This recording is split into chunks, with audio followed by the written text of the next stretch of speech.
Okay. It's R2. I want cash. Money, money, money. Then you need to go to the library. What can I buy? These outdoors. Right? So there's a handful of things you can buy at the shop. Some of them, there's a mystery box, which will give you a random item. Most of the items trigger events. Okay. And then so there's sets of items that trigger events, and then sets of items that give you stat boosts. Okay, I went here. Welcome to my little shop. Buy some shit. I have shit that will boost your stats, shit that will lead you into stupid new adventures, even some shit that might be much needed at some very specific moments. So take a look. Take a look. It's in a book. Russian novel with inside approach to the user's life and death. Okay. Okay. Too poor to buy the dolphin mask or penguin mask. Oh shit, I don't know which ones of these are good or not.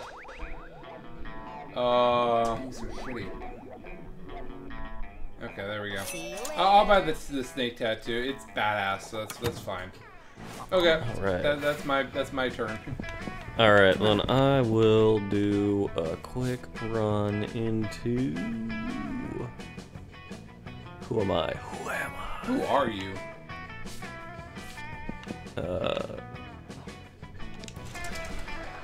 That day, while rehearsing for the class play, you can't help but feel that you're not as good as the role requires you to be. Ouch. There doesn't seem to be any ordinary way of getting yourself there, but there might be an extraordinary way.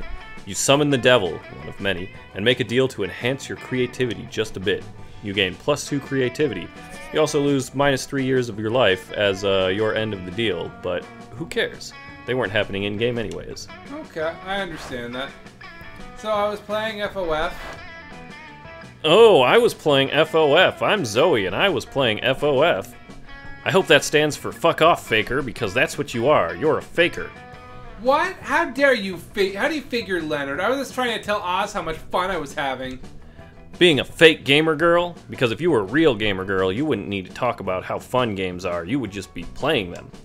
A real fan doesn't go around shoving their fanness in people's faces. That's just what girls do. We found the worst boy, by the way. We found the Minetta of this story. Because they're just doing it for attention. Yeah, he's a real yeah, yeah. Leonard, literally all you do is try to prove that you're a real fan. You're the one who interrupted this perfectly normal conversation. Fake conversation. Leonard. Fake Leonard. No, wait. Real Leonard. Girls are the fake ones. So you're saying there are no real gamer girls? I thought I had met one once. She wasn't like all the other girls, right up until she was, when the bitch friend-zoned me and went and dated some asshole Chad Cabra. Wait, how did that have anything to do with her interest in gaming? Poor Zoe. She's new enough to this whole being a high school girl thing that she has no idea that there is no reasoning with the Leonards of the world. Not to be a white knight or anything, but you really should step in and find a way to distract Leonard so you and Zoe can discuss absolutely gender-neutral topics like gaming and But if you were to white knight, it'd go a little something.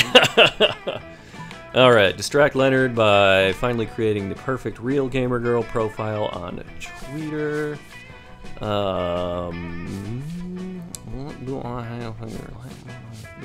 Tell Leonard that you heard someone saying there's no wrong way to play video games. Like a Reese's. So you pull out your phone and quickly create a Twitter profile of the first ever legitimate gamer girl. And that, Zoe, is why you're a stupid faker attention whore who... Oh, wait, somebody's just followed me on Twitter and I must vet them immediately. Real gamer girl 42069. Oh, sure, you're a real gamer girl. I'll be the judge of that.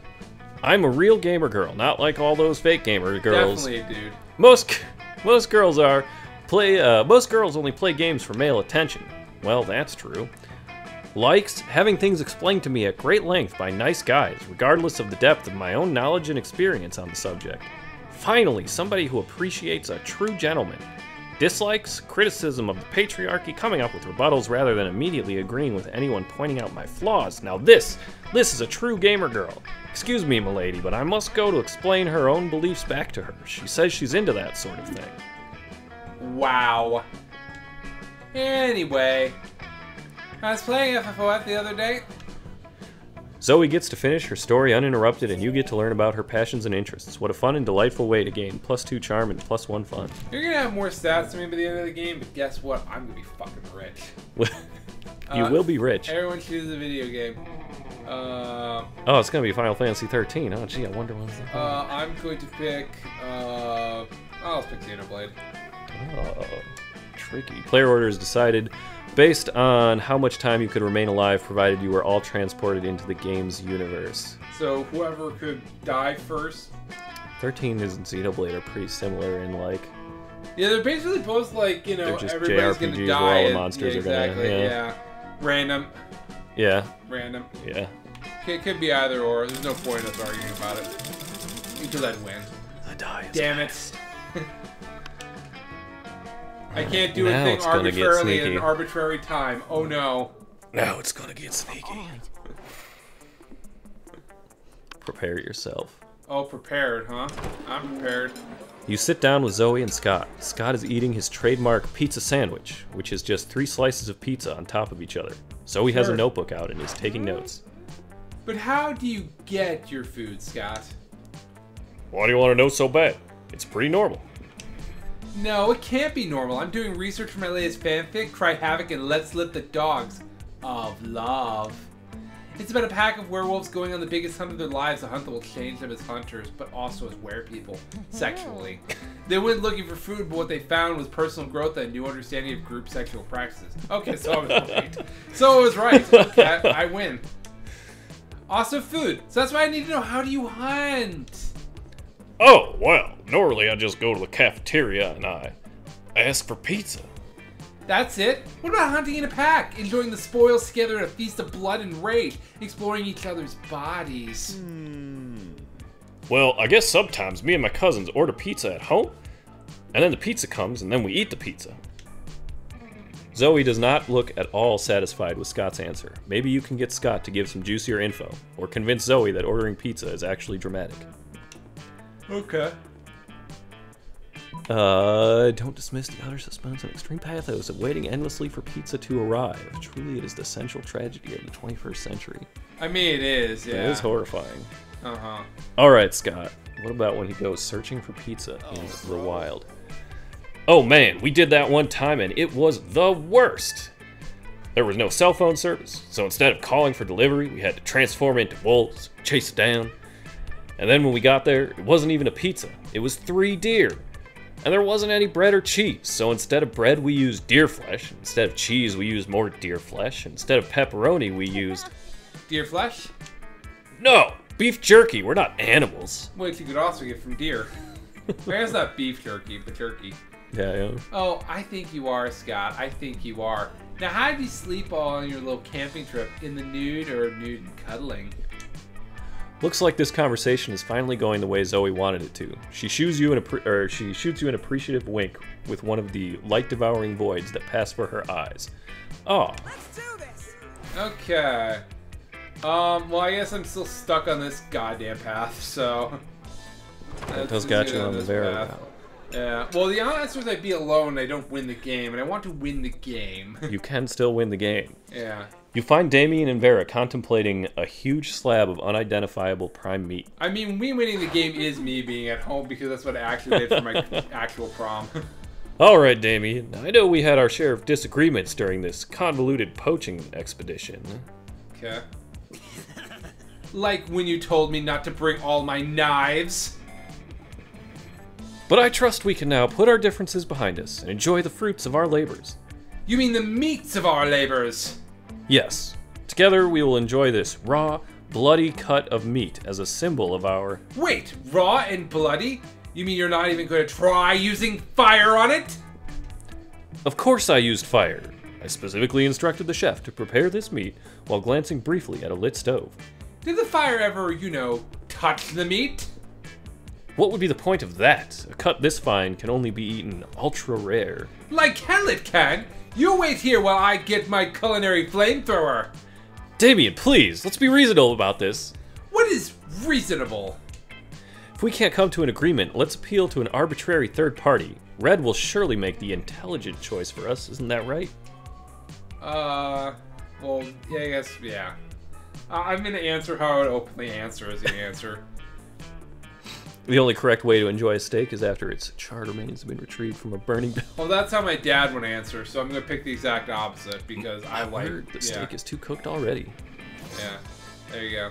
Quite right, quite right. Someone turn off the heat, get a frost wizard in here. Fetch me more blood from the blood bank. What the fuck? I'm not going to eat a big chunk of raw meat. How am I supposed to ensure maximum suffering without fire? Oh darn, I guess I'll just have to enjoy this whole juicy steak by myself. Whatever, I'm gonna go burn down a burger joint and eat whatever survives the fire. He's great. Good for you, Damien. Live your best life. Do a thick stack of cash under the table. Unfortunately, she pays you in Verabucks.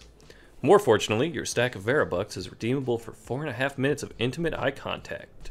Juicy. But with her, with the snakes. Maybe all of the above. Well, I didn't get shit, so, yeah. Everybody chooses an object. Say your choice out loud. Lamp? I love lamp. Oh, man. What the hell was that from? Anchorman. Anchorman? That's Steve Carell, yeah. Wait, what's the... Alright, so what was the... Just pick an object. Goddamn. Light post. Get slapped. Fuck you, Rob. Well... Can you pick up a lamppost? I don't think the answer is yes. Battle Royale position. The lamp and the lamp was proven in battle, I think, in Anchorman. Yeah, that was a trident. Pretty good in a battle royale. In any case, still, a trident is like a lamp that's just not lit. So yeah, light post wouldn't really help in battle royale. Well, yeah, because you have to lift it, and you're not a giant. So okay, there we go. I win. Battle Royale is more of just about replay back where I called the lamp a trident to win a battle. Okay. Oh, it's not to win a battle. It's to win a Battle Royale, aka Fortnite. No, not Fortnite. What was that? Fortnite. No, it's not Fortnite. It's the movie Battle Royale. The movie, the manga, the horrific. The one where you all got you're all on an island and you all got to kill each other. Yeah. The original. I'm blanking on what the hell the name of that super popular series was. That was just the same thing. Hunger Games? Yeah, Hunger Games. The original Hunger Games. Yeah, that's right. That was the thing that happened. Hunger Games. Unfortunately, we're saying this is all and stuff I have to edit out. Oh, yeah. Well. It's fine. I'll mix and match things then. It'll be fine. I never did. I never have watched all of Hunger Games, but... I mean, I watched the first one. You don't have to watch the rest of Hunger Games. It's fine. It's Battle Royale like. Ross likes money, so we're going to the library. That day, you spend some time on the library's PC, sending malicious spam emails in the hopes of stealing other people's money. It doesn't sound very nice, but who's really the one to blame if they respond to such a blatant scam? You lose -10 karma, which isn't a stat in this game, so who cares, and you gain +2 money. I'm fine with that outcome. I'll trade karma for money. You turn around to find Vera staring at you. This often happens, but for some reason it's not a death stare this time. Oh, shit. She actually looks kind of happy to see you. Weird. You decide to do what you do best. Push your luck. Amen, that's what I do in any relationship with a woman. Finally, if you'd taken any longer to come over, I would have had to have my minions drag you here. Listen, my date for tonight was unexpectedly eaten by vultures. Totally not my fault. Anyway, I need to fill the slot somehow, and I thought maybe you could. Okay. Interesting. Recommend one of your more attractive friends? Okay. Just kidding, darling. You're not half bad. But seriously, meet me at the Thousand Arms at 9:15 p.m. or the vultures will eat twice today. Interesting, okay. So I got a date with her, I guess? Vera just ask you out on a date? She did. This is like Christmas in whatever damn month it is right now. October. Christmas in October. Edit in the month if this doesn't air in October. But if you don't want this to be more than just a one-time thing, you'd best come up with an incredible dinner gift to win her over. A magic mirror that will always tell her how fabulous she looks, or the head of her greatest enemy. The answer is this one. I honestly don't fucking know. I'll go with the head. Okay. So bold, you get your trusty decapitating axe out of storage and lop the head off of Zalgar Babcock, shape-shifting reptile human rights attorney. Luckily, reptoids don't bleed much. You're able to deliver the head in a delicate satin pouch on a silver tray. Okay. At dinner that night, Vera excitedly unties the drawstring and opens the bag. Oh, you shouldn't have! Because murder is a crime. But What I'm if she glad got you really did it anyway. What if she just started preaching the Bible to me? Zalgar has been such a pain ever since he discovered that I don't pay my child laborers, or some nonsense like that. How's a girl supposed to make a living when she's expected to pay for every child that works for her? Vera later informs you that her actual greatest enemy is time itself. Sure. But you can't decapitate time in any way, it's the thought that counts. You gain +2 charm and +1 boldness. Okay. Well, I feel I'm doing a pretty good job. We've been on a date. Yeah, so I feel like I'm winning the game. Well, let's see what I can do here. Now, then. You could also do that there, too. We're going to the... I can shit everywhere. I can't shit in the bathroom. I think that's the only thing that you can't do in the bathroom. That's the only place you can't. Yeah, exactly. That day, while rehearsing for the class play, you totally forget your lines. It's terrible. But you don't let that get you down. You start improvising all your lines. And it's marvelous. Somehow it enhances the pathos of the play in unexpected ways, and that's saying something, since half of your improvisation is a rap battle against your inner fears. That's what I do every time I rap. You get +2 creativity. Zoe bounds up to you with even more of a pep in her betentacled step than usual. Hey Oz, are you so excited about the con coming up? Con? I know what you're thinking. Which con? Con, the Condiments Convention? Con, the Con Artist Convention? Nope, it's Con, the convention for ultimate fans. And I thought maybe we could be ultimate fans together. So I guess what I'm trying to say is... And sorry if this is too soon to ask. I mean, it's hard to determine the relative appropriateness of brief intervals of time when you've been around in various forms for millennia. But would you want to do a couple cosplay with me? I mean, if you could think of a good enough pairing. Hell yeah, you would. And you know the most perfect couple cosplay pairing ever. You suggest the neoliberal system and the unbearable feeling of the void that no material good can fulfill. Well, or Naruto one of those and Garfield. is the correct answer, and the other is the neoliberal system. Hell yeah, we're gonna do the neoliberal system and the unbearable feeling of the void that no material good can fulfill. That is so much fun. That's so much fun. In fact, actually, if that is the fun one, well, let's find out what happens. I actually don't know how it's gonna work out. So smart, which means the Garfield one was the fun one. Yeah. That's interesting. But it worked! Well, one of those is like, yeah, you ship the neoliberal system and unbearable feeling of the void no matter what good can fulfill too. They're like my ultimate OTP. So the way those questions work is that each one of those questions is represented by one of the stats on the side. Yeah. And then the stat that you have higher of is the one that wins. So either answer can be right or wrong, depending on what your stat block is. Interesting. So for that one, apparently the other one was fun. Naruto and Garfield. And then the top one was smart. And so because my smart is higher than my fun, it worked. I had no idea which one was which. And smart is more letters than fun. Only a little bit, skis. But yeah, it's so you have to try and figure out what you think the answer is going to be, like which stat it is, and then if your stat is winning it's or not. Numbers. There's a bit of that in Persona too. Yeah. So it's honestly pretty confusing, and it's more of a crapshoot. I like RNG, the game. I honestly like OMG. Like, you don't even know the amount of beautiful, intense, gorgeous tension between the neoliberal system and the unbearable feeling of the void that no material good can fulfill. It's like so palpable. It is pretty great. Also you know, palatable. I would cosplay one of those. I don't know how you would cosplay the neoliberal system. It'd probably just be a dollar sign. I think you just go as Hillary Clinton to Donald Trump. One's the neoliberal system and one's the unbearable feeling of the void. But which is which? Whatever your views are, Jimbo, you're correct. Oh, man. That might be the greatest couples cosplay, Hillary Clinton and Donald Trump. Yeah, it might be, yeah. That is... Oh, man. Yeah. That should happen. It shouldn't. And then when they finally kiss at the end of Eternal Love Summer Camp, my heart just melted, and the cutest little necklace the neoliberal system made for the unbearable feeling of the void that no material good can fulfill for their anniversary. That's such a great suggestion, Oz. I'm going to get to work on the wings right now. The wings? You're really going to have to reread some of those neoliberal system and the unbearable feeling of the void that no material good can fulfill fix to get the costume right. Wait! Which are you even going? Which are you even going as? And which one is Zoe? Whoever drinks the most Red Bull. Which one has wings? I could shotgun a Red Bull. Well, worry about that later. For now, just take +2 creativity and +1 fun. The Monster Prom draws near. Oh, who are you going to ask to Monster Prom? The girl who I've not interacted with this entire time. Miranda? No, yeah. I mean, I don't know. Whatever this says about my ability to woo people who I have no attraction to. The answer is yes. All right. Okay. Now, you missed it, but you can go as none of them. But does that give me the game win? No, it gets you a sad ending. Oh, well, I mean, you know, I don't want a sad ending in this game because I have a sad ending in real life.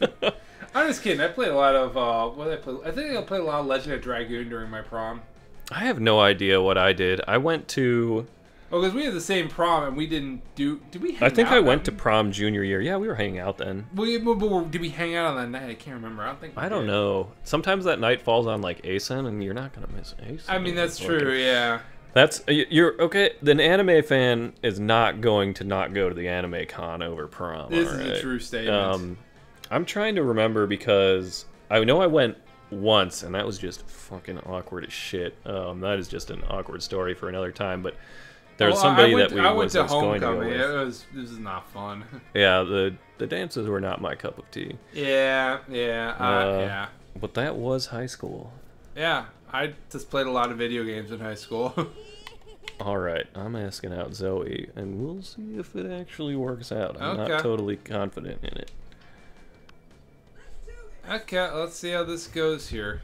You finally pluck up your courage and ask your beloved to go to the Monster Prom with you. Okay. You're asking me to go to the prom with you? Sorry, I'm focusing on my career. Yeah, I get slapped. My career in not dating losers like you. Ouch. Bye, loser. Damn, you're bad at interacting with people. I don't know what I could have done differently there. To repent for the sin of making such bad choices, you were forced to walk around the school in the nude, accompanied by a nun who chanted shame over and over while ringing the big bell. Classic. Well, I don't think I could have done any differently there. I actually don't know. So for Vera, you need to have... I thought it was smarts, boldness, and money, and I thought it looks like you haven't. Well, obviously you don't have enough. So for Vera, you just need the stat block. The stat block would have been smarts. I think it's smarts, boldness, and money, but... Well, I bought something, so maybe the money is what did it. It doesn't matter. Let's keep going here. All right, you finally pluck up your courage and ask your beloved to go to Monster Prom with you. Whoa. Oh, no, that's you. What? Prom together? I mean, yeah, sure. I kind of wonder what would happen if we went together to prom. I can show you some fan art I did, but what if we kept that for after prom to use as inspiration? Prom night was wild. Oh, that's you. Prom night was wild. You spend all night discussing about Yu-Gi-Oh! And how you strongly believe it is a prequel of Jurassic Park. Sure. Zoe was skeptical at first, but she surely got aroused by the intensity of your arguments. One theory led to another, and eventually it led to sweet intercourse, because, you know, sex always finds a way, especially when you believe in the heart of the cards. That sounds right. Okay, well there you go then. Vera owns the most. That's a lot of endings. Yeah, so there's 47 secret endings. We didn't get either of them. Sure. Secret endings are basically like event-based endings, which you almost started up the blood ritual one, which would have been an ending. Okay. But to get those endings, you have to have 3 successful like events when that string is going on. Numbers, the game. It is kind of rough, and it's a little tricky. Somehow it feels like if I could just apply this numbers thing to dating women, maybe I'd be more successful at it. I don't know. It might work. You should keep Excel spreadsheets with affection point counters. Yeah, exactly. Yeah, and I can track events and stuff. And yeah, that sounds like a serial killer thing. I'm probably not going to do that. You say that, but I was listening to Planet Money, and there was a woman who was keeping Excel spreadsheets for when she was going dating. I feel like it's different. It probably was. It was more about maximizing or minimizing time spent dating to find people. Mm-hmm. Yeah. All right. Well, that's it, right? That's the end of the game. Yeah. Oh, we got Monster Prom here. Oh, I still went to prom, even though I didn't have a date? Oh, that's awkward. Those 3 weeks were maybe the most epic and absurd weeks of our lives. After the Monster Prom, we kept on living our lives, falling in love, battling for friendship, and learning about who we were and who we could be. And you know what? Like it always does, life happened, and it was wonderful. Vera realized she was a character in a video game, which infuriated her. She spent her life making connections and building power because she's not a part of the game. She plays the game. That sounds right. So be careful. Maybe now she's the one pulling your strings. Due to the obscene amount of fan art she drew, Zoe was taken by Jim Davis, renowned creator of Garfield, as his protege. Nowadays, Garfield still hates Mondays and loves lasagna, but you can bet he's into a lot of weird stuff too. That sounds right. Calculester led a robot uprising, but it was a nice uprising. They didn't riot or kill people, they just politely asked to have more rights and equal pay. Everything was fine until some monsters led a rebellion to kill all robots, because they were rude robo-racists. But everything ended up just fine, because Calculester traveled back in time and took care of it. Well, that's good. Glad he's still smiling. For those 3 weeks, the Monster Prom seemed larger than life, and then it was gone, just like that. The battle for Monster Prom might have ended then, but there were plenty of battles left in that war called youth. But once again, we were young and unafraid, and we were ready to start. In the sequel, they're just all bald and bitching each other out. The sequel's Monster Camp. Oh, the summer camp. Okay, interesting. Yeah, different characters, though. Or there's some overlap. Well, but I assume there would be, but I assume you'd want to do a whole bunch of new things. Because once you've gone down the path here, effectively. Yeah, I think the main characters are the NPCs. Yeah, no, I mean, it's definitely interesting. I'm just apparently, yeah. For some reason, I can only get people who I don't care for to fall in love with me and then even not bring me to prom. Ouch. Vera was, she's a fun one. She's kind of a bitch. Yeah, yeah. It, yeah, it does take a little bit to kind of, like, get the knack of it. Well, you gotta piece out and know the characters effectively. But I mean, it's still an interesting one. Yeah, it can go pretty fun. Perfect for Halloween. Indeed. May you all have a spooky Halloween or something. I don't know. Oh, shit, or was else this Game Grumps? Aaron Hansen was Scott, apparently. Shit. Oh, yeah. There's a handful of people like that. Felicia Day's in there. Yeah, I saw Christina V. Yeah, She's Christina great. V. Actually, Felicia Day. Oh, Game Grumps Ross, my evil twin. No relation. I can't say that. I don't know what. I actually only know Christina V from that old Toho cover she did. She does a lot of like anime now. She's Oh, Sailor damn. Mars and stuff. Like, Damn, she's everywhere. That's pretty sick. She's great. Yeah, there's a lot of fun people were involved in this one. Yeah. The humor fits as well. Leonard is super cringy, but that's kind of the point of But Leonard. that's the point of Leonard. That's the same reason why Mineta is a piece of shit. Like, I mean, you know, like he's there, and you know, like I've written that kind of character before. It's very hard to make them likable because they just act as a foil to the actual person you care about. Yeah. So yeah, He's perfect at that. yeah. All right, well that was Monster Prom. We'll see you guys next time. Oh, yeah.